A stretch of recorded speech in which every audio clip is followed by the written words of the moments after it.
Welcome. Welcome, everyone. Our topic for this evening is cortisol and its impact on menopause. We are dealing with managing stress for a healthier transition. So, we women who are going through menopause, whether we are healthcare professionals, wellness enthusiasts, retirees, perimenopausal, menopausal, postmenopausal, housewives, empty nesters, the whole lot of us, and much, much more. I want to welcome everyone to our topic this evening. So, ladies, let's get it real. Let's be real. If menopause had a theme song, it would be Hot in Here by Nelly. And if cortisol were a person, it would be that annoying friend who overstays their welcome. Hey everyone, welcome to today's session. If you're going through menopause or know someone who is, you'll probably already noticed how stress seems to sneak up on you and make everything feel a little harder, right? From night sweats to fatigue to that unforgettable brain fog. But what if I told you that stress hormone cortisol could be playing a bigger role than you think? So here's a question for you. Have you ever found yourself awake, wide awake, that is, around 2 a.m. in the morning, stressed out about every single thing in your life and not sure how to break the cycle? I see you because I am there. And not that I've been there, I am presently there having these stresses myself. So I know what you are going through. But here's the thing. You can take control of this. In today's session, I am going to show you how that is possible. We've helped thousands of women just like you understand the powerful connection between cortisol and menopause. And trust me, it's not as scary as it sounds. In fact, once you understand how cortisol works, you will have the tools to take back control of your energy, your sleep, and your mood. No, I want you to do something for me right now. Drop a yes in the chat if you're ready to make menopause a smoother ride. Because by the end of this session, you'll know exactly how to lower your cortisol levels naturally and feel your best during this transition.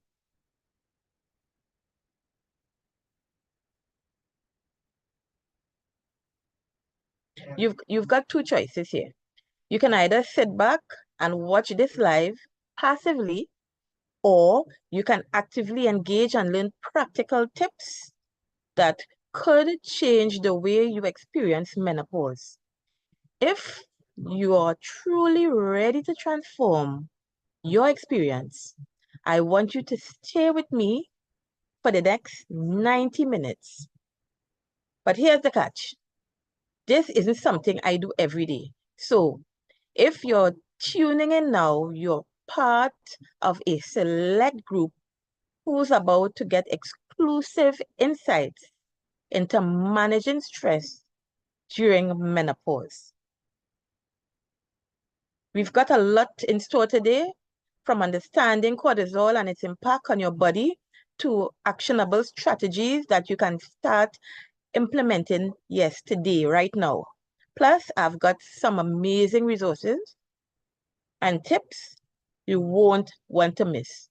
So grab a pen, grab a snack, a healthy snack that is, a drink, get comfy, and let's dive in.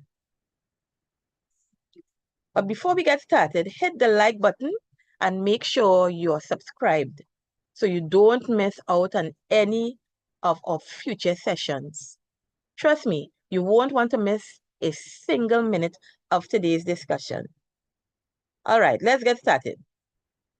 I can't wait to share this with you. Now imagine waking up in the middle of the night, drenched in sweat, your heart racing like you just ran a marathon, but all you did was exist. Or you open the fridge and suddenly forget why you're in there. Welcome to the cortisol, menopause roller coaster. But don't worry, we are going to break it down today. Mostly importantly, figure out how to manage it. Why this topic matters. Now, I chose this topic because many times we use terms, we say things, and we don't know the full importance of it. You know, people say the cortisol high and cortisol. What is cortisol, right? What is its impact on us as women going through this transition in our lives? So cortisol is the body's primary main stress hormone. It has a very uncanny way of making menopause more fun, as it were. If hot flashes and mood swings weren't enough, when out of balance, it can cause weight gain, anxiety issues, sleep issues, and that dreaded brain fog. But here's the good news. You can take control of your cortisol levels and make this transition way smoother. So by the end of this lesson, or our meeting tonight, or a discussion, however way you want to put it, we'll all understand a bit better about what cortisol is and why it matters, how menopause messes with your stress hormones, the sneaky ways cortisol affects your body and your mind, and how to lower cortisol naturally and reclaim your energy. So what is cortisol? Cortisol is like coffee for your body. Great in the right doses, but terrible in excess. Now, it is produced by the adrenal glands. It helps regulate. Cortisol is your body's built-in alarm system, an essential hormone produced by the adrenal glands. When functioning properly, cortisol helps us to handle stress. It helps to boost our metabolism and enhances our immune system. But when there's too much of it, and it is constantly elevated, it can fire back and cause health problems, especially during the menopausal transition. So what does it do to metabolism during menopause? Cortisol affects fat storage. When you're under chronic stress, which we are as working women and even at home mothers, we women, they say we like to stress. And cortisol during this time, when you're under this stress of menopause, cortisol signals your body to store fat. And we know, for those of us who know a bit about cortisol, you know that fat storage tends to be in the midsection there around our waist, our bellies, our tummies. So high cortisol can also slow down our metabolism, contributing also to general weight gain. So women during this time, our weight is, in many of us, in many cases, if we don't know what is happening, is out of control. And we have the same diet, we're doing the same things, but our weight is out of control. Our tummies are just getting larger and larger. We seem to store fat around this area. It's all because of the slower metabolism during this time. What does it do to our immune system? Now, our immune system, cortisol regulates immune function. Too much cortisol can suppress your immune system, making you more susceptible to illnesses, especially when you're already feeling down from menopause. Our stress response, what does it do to our stress response? Cortisol prepares your body for what we know generally as the fight or flight response. It gives you energy in times of stress, like if you have to run very fast away from danger, something that endangers your life, and that adrenaline, it kicks in, right? That is what it generally does, normally. But if it remains elevated due to ongoing stress, like menopause, it wears down your body, increasing anxiety and fatigue.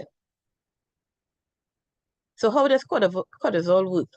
There's something called the HPA axis, which is the hypothalamic pituitary adrenal axis, which otherwise known as HPA axis. It is responsible for controlling cortisol production. That's that region in your brain that does that. Now, during this period of very periods of intense and chronic stress, this system remains activated, leading to prolonged cortisol release.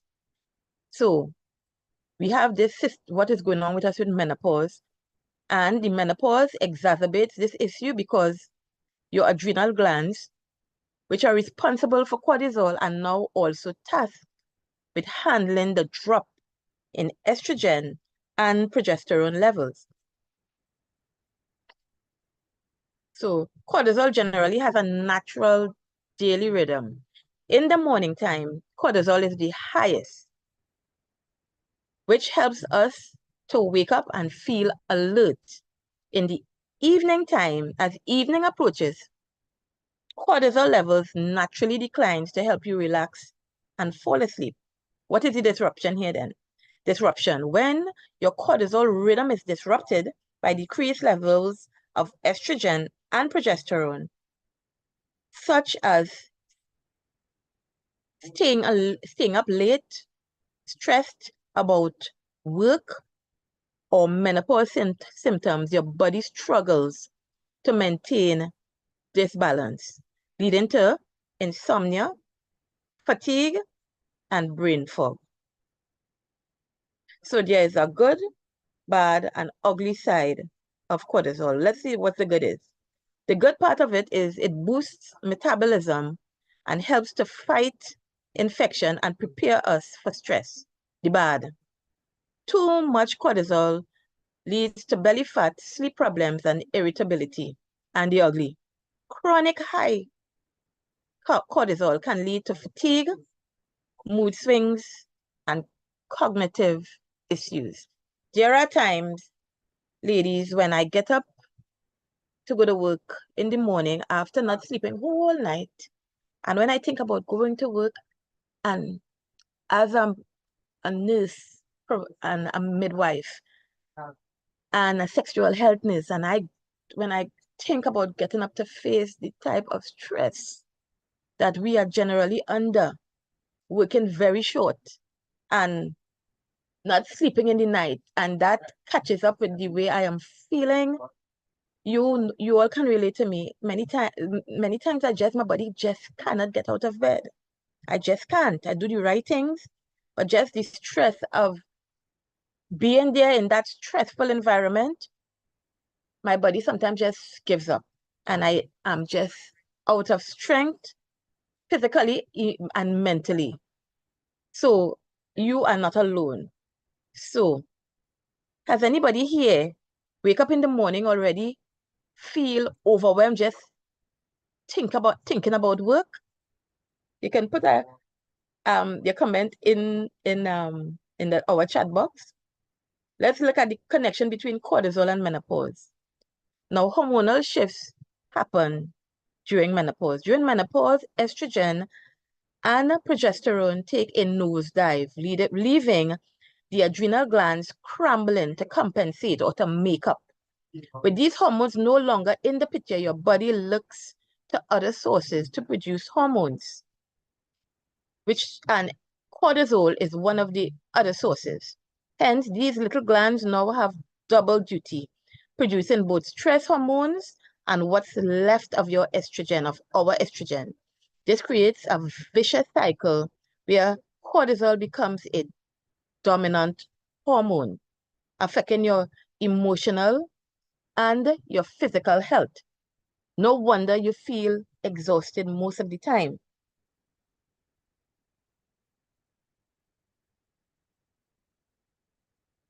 How cortisol reacts to these changes.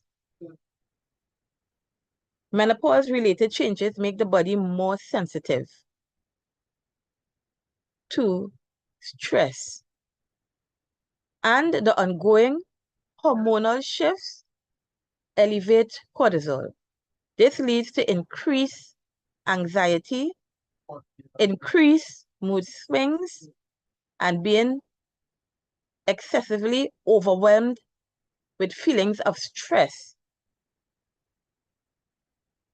Sometimes it makes you feel like you're back against the wall and you don't have a way out. And that's how I feel.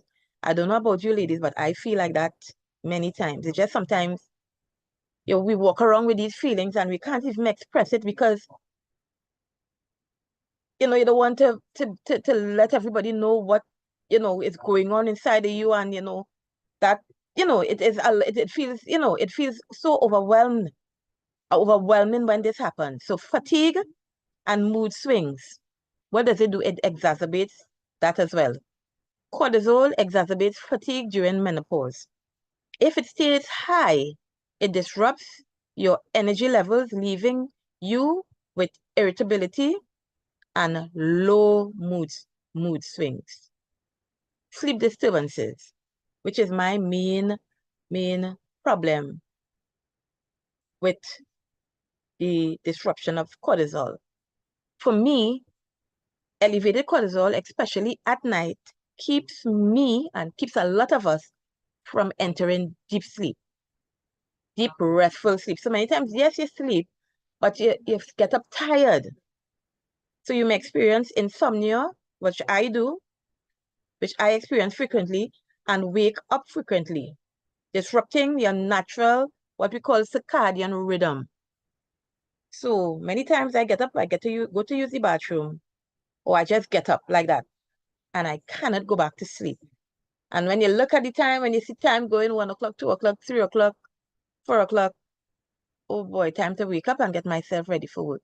And I haven't slept a wink. So, ladies, it also has an impact on other hormones. Increased cortisol, yes. Insulin, what does it do? Increased cortisol increases blood sugar, which triggers insulin resistance and causes cravings, especially for what we call comfort food. So hence the reason, if we don't get it under control, many of us can become diabetic, or some of us may become insulin resistant. Some of us may become full-blown diabetics if we are not, we don't take, excuse me, a lot of these problems under control, or these issues with cortisol. Thyroid. When cortisol rises, thyroid function slows down. So a lot of our thyroid function, some of us become, a thyroid become overactive, hyperthyroidism, or underactive hypothyroidism, which further slows down metabolism and making weight management even more difficult, along with what we are dealing with with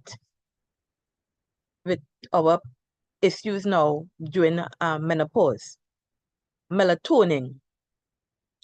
Elevated cortisol at night blocks the production of melatonin, which is responsible for helping us to fall asleep and to stay asleep. Menopause plus cortisol. is what we call the stress avalanche. Now visualize cortisol taking over our hormonal landscape. Stress is intensified as estrogen declines, leading to more belly fat, excuse me, mood swings, excuse me, and sleep disruptions. How many of us have experienced that overwhelming sense of fatigue that just doesn't seem to go away? That is high cortisol levels, ladies. The effects of high cortisol during menopause. Here are some of the effects. Weight gain. Weight gain, especially the belly area. Tank stress belly. Cortisol shifts metabolism toward fat storage. This effect is most pronounced in the abdominal area, that dreaded belly fat. What does it do to muscle and bone density issues? Chronic high cortisol contributes to muscle breakdown and a reduction in bone density, which increases the risk of osteoporosis, making us more prone to osteoporosis. Those weakened bones are brittle, weak, easy to break, broken hips. Any of that rings a bell, ladies? Mental and emotional effects. Anxiety and mood swings. Suddenly, crying becomes because you saw a puppy.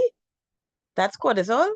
Cortisol contributes to the fight and flight response, making even minor stressors feel overwhelming. So emotional, we've become even more emotional. And we women are naturally the softer ones, the more emotional ones. So it increases that 100-fold.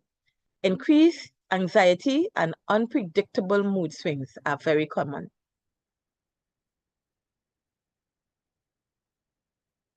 Brain fog and memory issues. Walking into a room and forgetting why. Has that ever happened to any of us? Also cortisol. That is the reason. The constant release of cortisol has a negative impact on the hypothalamus, which is the area of the brain responsible for memory and learning. This results in forgetfulness and difficulty concentrating, sleep disruptions, insomnia, and frequent wake-ups. If 3 a.m. feels like your new wake-up time, cortisol is likely the real culprit.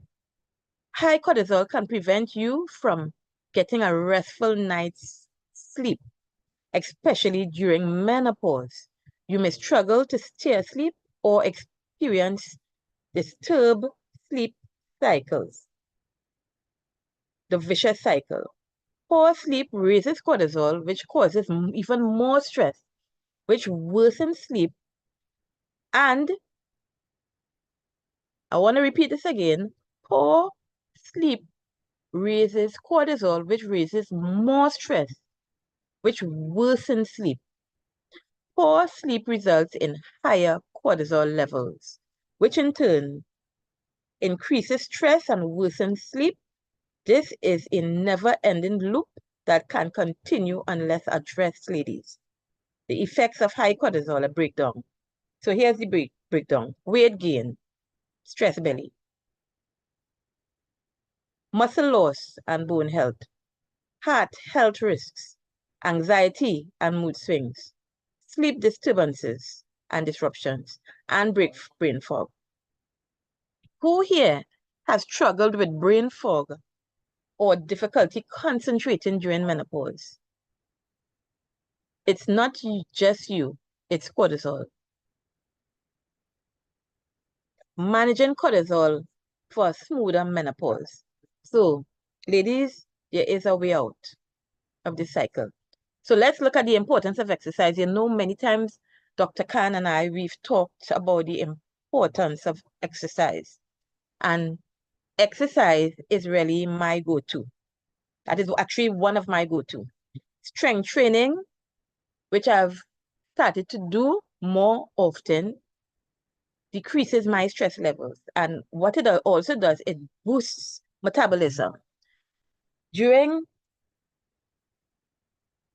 From April, let's say March 2023 to about August 2024, ladies, I lost 43 pounds managing my cortisol levels through exercise, diet, and stress management. It is very doable. It takes more of an effort, but it is a much better option to what we have to work with. So strength training boosts metabolism, it builds muscle, and helps counteract fat storage effects of cortisol. We can do strength training. We can do yoga, which combats stress, reduces cortisol, and improves flexibility and mental clarity. Walking is a natural part of us. From the time we were born, the next thing we were doing were trying to get on our feet and walk. It is quite natural. Even 30 minutes of brisk walking a day can significantly lower cortisol levels. So you have 168 hours in the week. Do you think you can walk for just 2.5 hours per week? You think that's doable, ladies? Does this sound reasonable?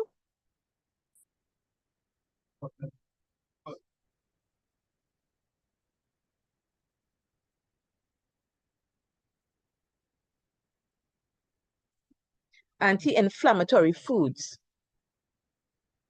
What is that? Anti-inflammatory foods, incorporating a lot of leafy greens, fatty fish like sardines, salmon, and berries to reduce inflammation and manage cortisol. Reduction of caffeine and sugar. These two substances stimulate cortisol production and can worsen menopausal symptoms. Stress management techniques. Meditation is very important here, and mindfulness. It helps reduce the body's stress response and balances cortisol. Even 5 minutes can make a difference. My daughter recently told me, Mom, you sit down. I have some stretches for you to do. And she put me in front of the smart TV and she put on this guy. He was there for 10 minutes and we started to just stretch and breathe. Just for 10 minutes. That was a 10-minute session. And that made a whole world of difference. She didn't say anything. She said, Mommy, you just sit. Sit right there and you do that. And it was so refreshing. No, I haven't really followed up on it since, but I need to do it again. Right? It was so refreshing because I've started doing my exercises more. But you see that part where we just stretched and breathe, it did a world of difference. So breathing exercises.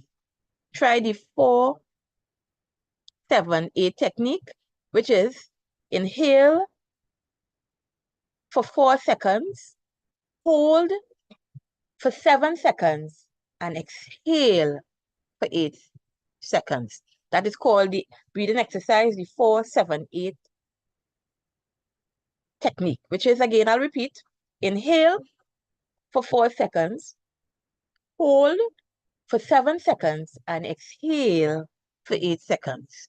Breathing is techniques are very important here. Time management. Say no more often.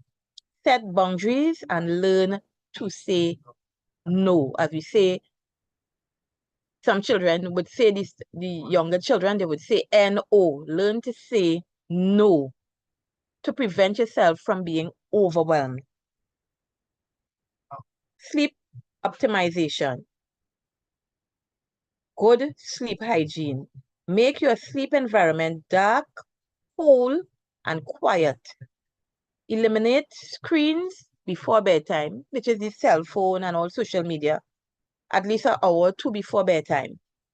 It is important if you want to get your mind and body relaxed. And that would be a good time to put in your deep breathing meditation techniques here before you go to bed. Supplements. Consider magnesium, which is, I always say, is my go-to supplement. Valerian root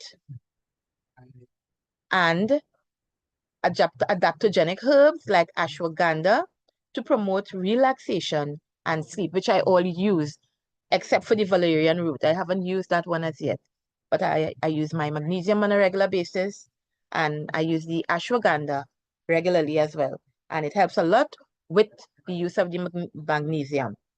With the magnesium, I take magnesium 2 to 3 hours before my bedtime. Hormonal support, HRT, can help, which we call hormonal replacement therapy. It can help balance estrogen and cortisol. So you can talk to your doctor, your healthcare provider about specialists about hormonal replacement therapy.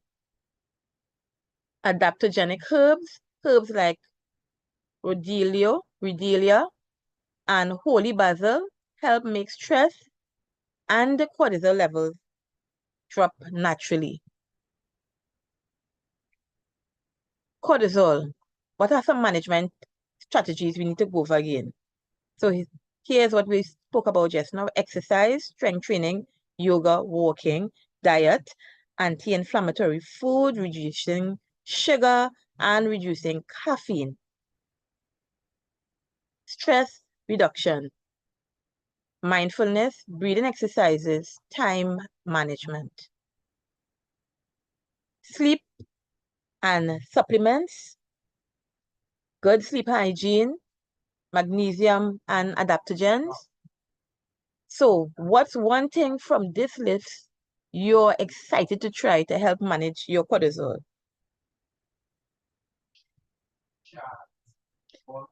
So the floor is now open to anyone.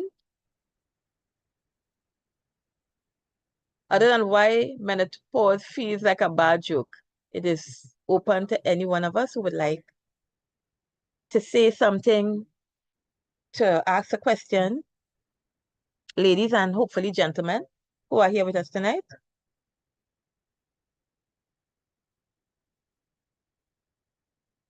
Any questions? Any of us experiencing all of the things I experienced?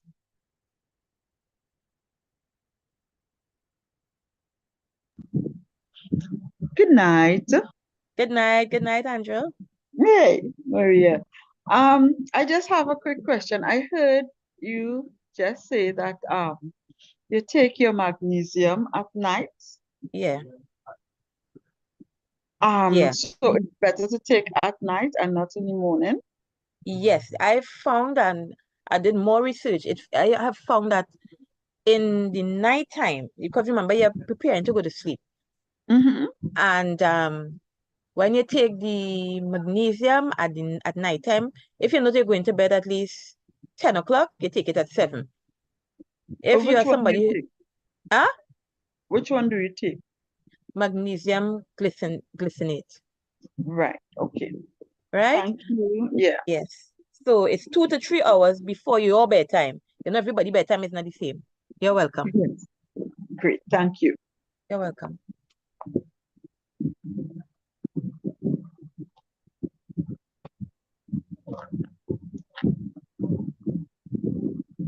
Anyone else?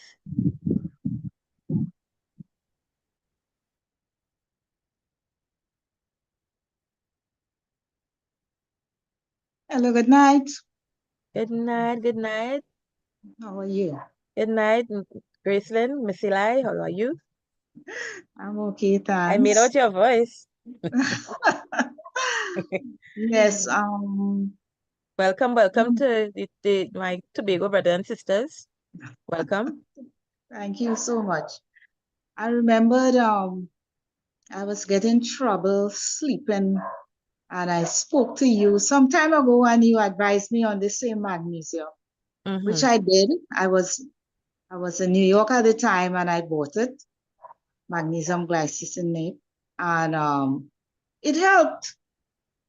for quite, well, and I continue using it. I came back home and continue to use it. Okay, Um, I'm really happy to hear that. yes, I use the valerian root. Mm-hmm. Tell me about it Sometimes, because I haven't used that as yet. yes, I remember this herbalist, I went to him once Mm-hmm.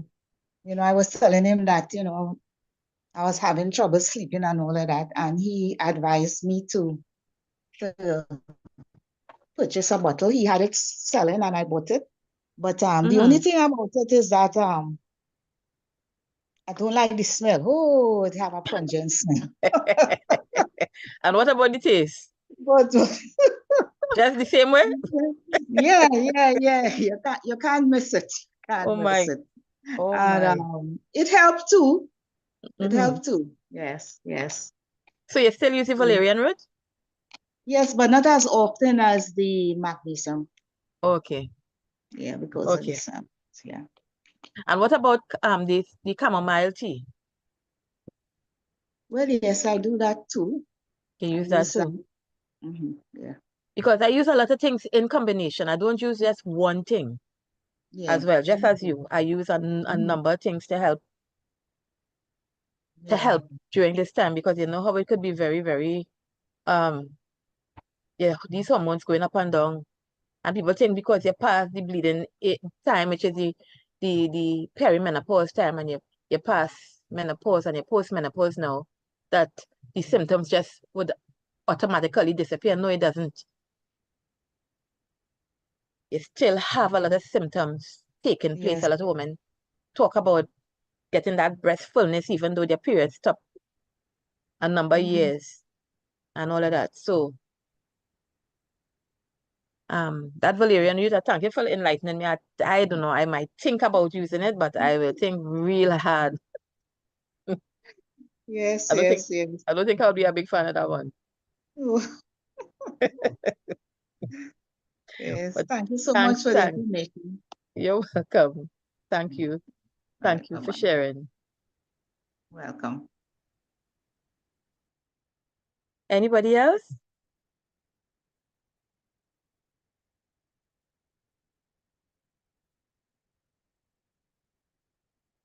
Anything? Sometimes small changes yield very big results. I could attest to that. Small changes can lead to very big results. Just cutting down, just think about just cutting down sugary foods, over processed foods, all that sugary drink, soft drink, juice, all the things that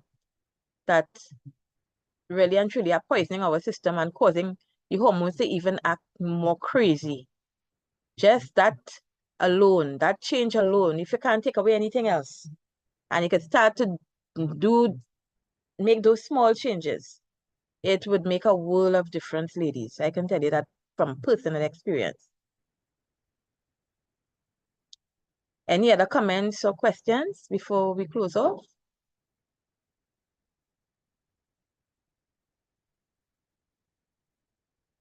Okay, so cortisol plays a major role in menopause symptoms. High cortisol, weight gain, anxiety, sleep issues. You can manage cortisol through lifestyle and stress management. What's one thing you'll start doing today? You can type it in the comments to manage your cortisol. Small changes, big results. Bonus. I have some books here that we can go to. One book I could give you all to write down. You can write it down, or you could go back over our whole chat tonight. It's The Hormone Cure by Dr. Sarah Gottfried, The Menopause Manifesto, as well by Dr. Jen Hunter. Podcast, the Dr. Rangan Chatterjee podcast, the Happy Menopause podcast. And we also have some websites, the North American Menopause Society and Dr. Aviva Rome's blog on hormone health. These are some of the places that we can check and go on. I'll repeat again. Books, The Hormone Cure by Dr. Sarah Gottfried, The Menopause Manifesto by Dr. Jen Gunter. Podcasts, the Dr. Rangan Chatterjee podcast, which is called the Happy Menopause Podcast, and the website, the North American Menopause Society, www.menopause.org, and Dr. Aviva Rums's blog on hormone health, which is www.avivarum.com. So these are some of the places we can go and check to get some more insights around this time. Dr. Khan? Hey everyone. I hope you guys found this informative. So I know Maria mentioned a lot of little supplements, and she says there's combinations of things she uses to achieve the good health that she's having. And it's not just, let me just toss in the dark and see what happens. She's been practicing this for a while. And that's why we have launched, and we are launching our menopause recovery course starting on Thursday, the 20th it starts at 7 p.m. Everybody here, let me know or reach out to Maria and let her know if you want to join. There's going to be a lot of information in there. We're going to take your hand and guide you through these changes that can occur, and we're going to do it in a stepwise format. So by the end of the program, it's a 5-week course. By the end of it, you will have a better understanding and know what to implement and how to implement it, that you can now take control of your menopause. So if you want to learn more, you want to gain better control and really do what Maria has done over the last several years, she's going to guide you through all of this. So reach out to Maria and let her know. The course is $500 TT, and it's 5 weeks, and it's called the Menopause Recovery Formula. That's it for now. I'm going to wish everybody a good night, and we'll see you Night, next week, everyone. hopefully on Thursday. Night, good night.